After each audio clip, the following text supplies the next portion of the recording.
Well, across the Atlantic, there are global financial troubles in the UK as it becomes the latest nation to feel the pinch.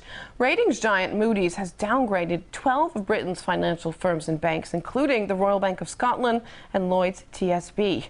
That comes after the Bank of England's chief said the country's economy is at its lowest point since the 1930s, if not ever. Well, let's get some more on this development from British Euro MP Godfrey Bloom, who joins us live. Thanks for being with us.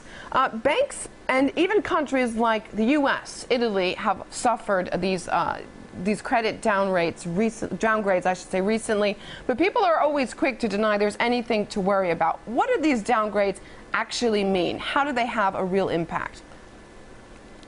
Well, the problem that we have, of course, that these banks and these economies are broke.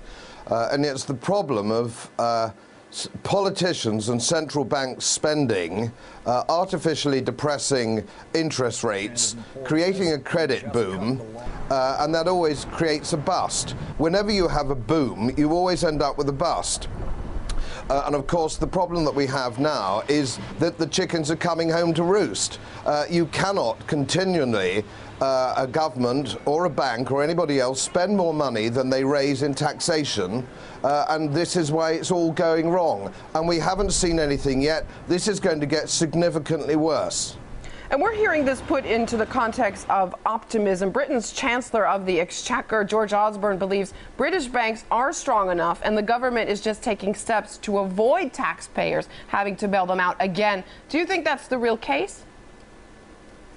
Well, no, what he's doing is artificially creating money. He's inventing money electronically out of absolutely nowhere. It's called quantitative easing, but actually it's counterfeiting money. It's doomed to failure. It always fails.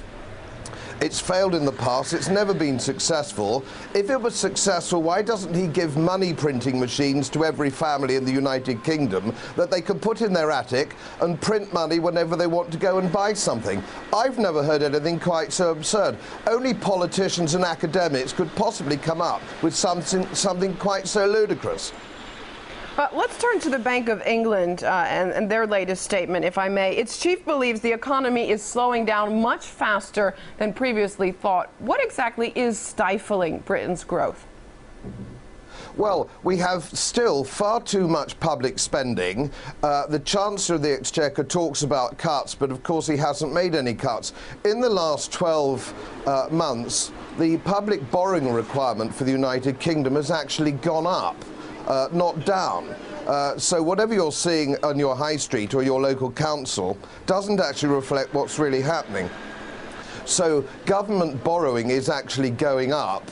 And there are too many people still in the public sector. The wealth-creating sector is the private sector, and we still have far too many people in the public sector who aren't creating wealth. We have to get back to sound money, and we have to get back to sound money very soon. The equivalent of what the Chancellor's actually doing, imagine a man washed up on a shore on a deserted island and eating their own leg because there's nothing else to eat.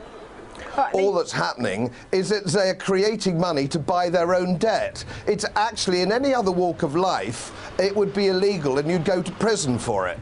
Right. You said you called quantitative easing counterfeiting money, but on Thursday, the Bank of England announced a cash injection of $100 billion into the British economy. Who benefits from that? Who actually sees that cash? It props up the banks for a little bit longer, but it doesn't do much else. Ordinary people don't get it. And what it actually has the terrible effect of, it degrades the currency. Currency, pound notes are only a medium of exchange, you know. Flooding the market with them isn't going to actually help the economy at all. And of course it depresses unnaturally interest rates, which means old people, pensions, people on fixed income all suffer from this quantitative easing. And of course further down the road it must end in inflation. You can't suddenly manufacture in the last 2 years, which these people have done, 250 billion pounds without it ending in inflation down the road. It's bound to do, and this is exactly what happened in the Weimar Republic in Germany in the 1920s. All right, Godfrey Bloom, British Euro MP, thanks for being on the line with us live from the UK.